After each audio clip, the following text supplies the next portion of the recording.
हिमाचल प्रदेश में एक नगर है, पालमपुर। बहुत समय पहले की बात है। पालमपुर में एक धनी साहूकार रहता था। उसके 4 बेटे थे। चारों का विवाह हो चुका था।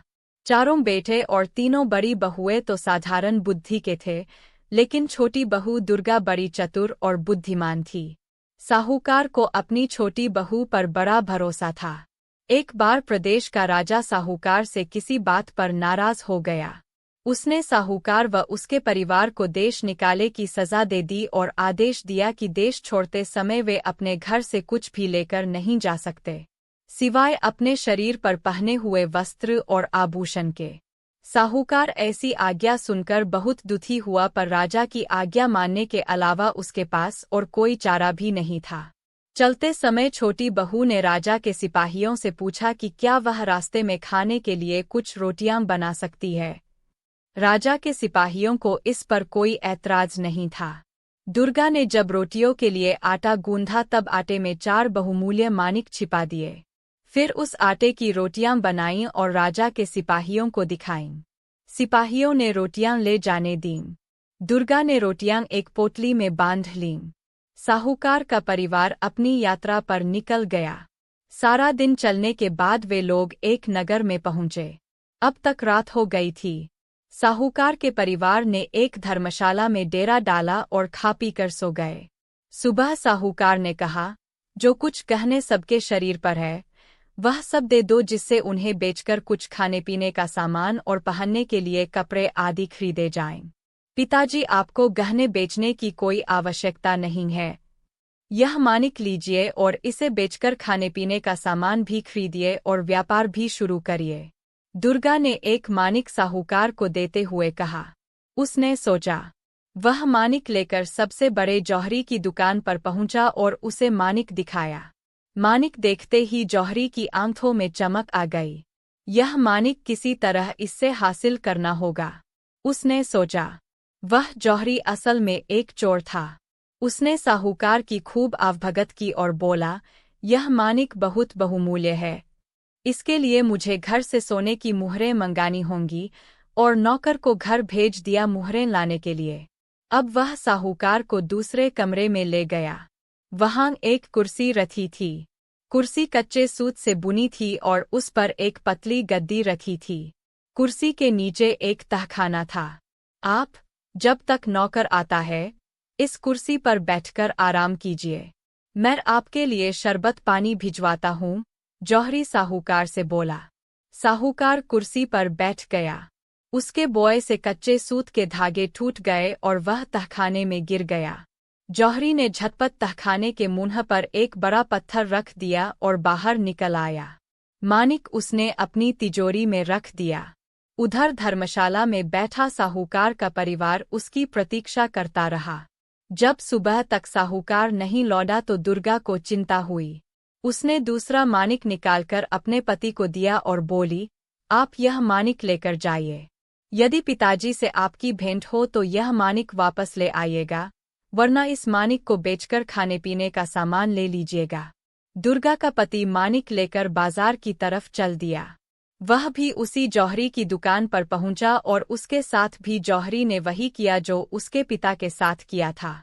जब दुर्गा का पति भी सुबह तक नहीं लौटा तो दुर्गा को बहुत चिंता हुई।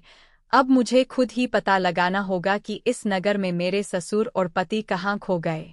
उसने अपने शरीर पर पहने हुए आभूषण लिए और बाजार की ओर चल दी। वहां पहुंचकर आभूषण बेचकर उसने खाने पीने का सामान और सबके पहनने के कपड़े खरीदे। अपने लिए उसने सिपाही की पोशाक खरीदी। धर्मशाला पहुंचकर उसने खाने पीने का सामान और कपड़े परिवार वालों को दिए और यह कहकर कि वह ससुर और पति की खोज में जा रही है, वहां से चल दी। राजा ने जब उस सुंदर युवक को देखा तो सहर्ष उसे सिपाही की नौकरी दे दी। उसे महल के चारों ओर पहरा देने का काम मिला। कुछ दिनों से महल की पशुशाला में रोज रात को एक राक्षस आकर उत्पात मचाता था। वह रोज एक पशु को मारकर खा जाता था। उसके डर के मारे कोई सिपाही उधर पहरा देने के लिए राजी नहीं होता था। दुर्गा ने राजा से पशुशाला में पहरा देने की आज्ञा मांगी। पहले तो राजा ने इतनी कम उम्र के नौजवान को मांत के मुंह में धकेलने से मना कर दिया, लेकिन दुर्गा के बहुत कहने पर आज्ञा दे दी। जंगल के रास्ते पर एक बहुत बड़ा और घना पेड़ था।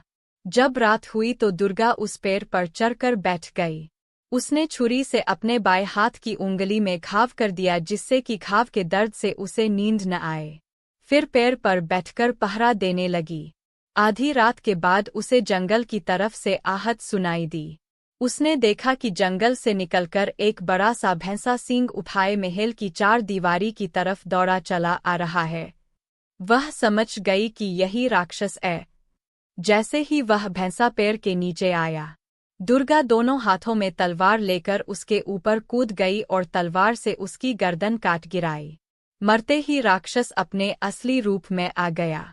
दूसरे दिन जब राजा को यह समाचार मिला तो वह दुर्गा से बहुत प्रसन्न हुआ।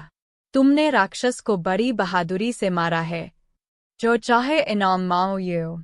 वह बोया, महाराज, यदि आप प्रसन्न हैं तो मुझे नगर की रक्षा का भार दे दें और मुझे यह स्वतंत्रता दें कि जब चोर को रू तो उसे जो चाहे दंड दूं। राजा को इस नौजवान की बहादुरी और समझदारी पर पूरा भरोसा था। उन्होंने दुर्गा को नगर का कोतवाल बना दिया। अब दुर्गा अपने पति और ससुर की खोज में निकली। मेरे ससुर बहुत योग्य व्यापारी थे। वे उस बहुमूल्य मानिक को लेकर जरूर शहर के सबसे बड़े जौहरी के पास गए होंगे। उसने सोचा, मैं भी सबसे पहले वहीं जाती हूँ। मुझे पूरा विश्वास है कि जौहरी को जरूर मेरे पति व ससुर के बारे में पता होगा। दुर्गा जौहरी की दुकान पर पहुंची। जौहरी ने नगर कोतवाल को अपनी दुकान पर देखा तो झटपट उसकी खातिरदारी में लग गया। आप हमारी दुकान पर पधारे, अहो भाग्य, मैं आपकी क्या सेवा करूं? उसने हाथ जोड़कर पूछा। हमारी राजकुमारी का शीघ्र विवाह होने वाला है और महाराज अपनी बेटी के लिए एक बहुत सुंदर मानिक जरा घर बनवाना चाहते हैं। आप मुझे बढ़िया से बढ़िया मानिक दिखलाइए। जौहरी ने उसे अनेक मानिक दिखाए पर दुर्गा को कुछ पसंद नहीं आया। ये सब आप क्या दिखा रहे हैं? कोई ऐसा बहुमूल्य मानिक दिखाइए जो राजकुमारी के पद के अनुरूप हो, दुर्गा बोली। अब जौहरी ने तिजोरी खोली और उसके अंदर से वही मानिक निकाला जो उसने साहूकार से धोखे से हासिल किया था। उस मानिक को देखते ही दुर्गा पहचान गई, यह वही मानिक है जो उसके ससुर लेकर बाजार गए थे। सिपाहियों, पकड़ लो इसे, यह कोई जौहरी नहीं बल्कि एक बड़ा चोर है। दुर्गा ने आज्ञा दी, जल्दी बताओ जिस साहूकार से तुमने यह मानिक छीना है, उसे कहाँ रखा है? मैं किसी साहूकार को नहीं जानता और यह मानिक मेरा है, जौहरी बोला। महाराज, मैं ऐसा नहीं कर सकता, मुझे क्षमा करें। उसके बाद दुर्गा ने अपना सिपाही का भेष उतारा और अपने असली रूप में आ गई। फिर हाथ जोड़कर राजा के पैरों में गिरकर उसे बताया कि किस तरह उसने सिपाही का भेष अपने ससुर और पति का पता लगाने के लिए धारण किया था। राजा उसकी बुद्धिमत्ता पर चमत्कृत रह गया। उसने न केवल दुर्गा को क्षमा कर दिया बल्कि उसके ससुर को नगर में व्यापार करने की स्वतंत्रता भी दी।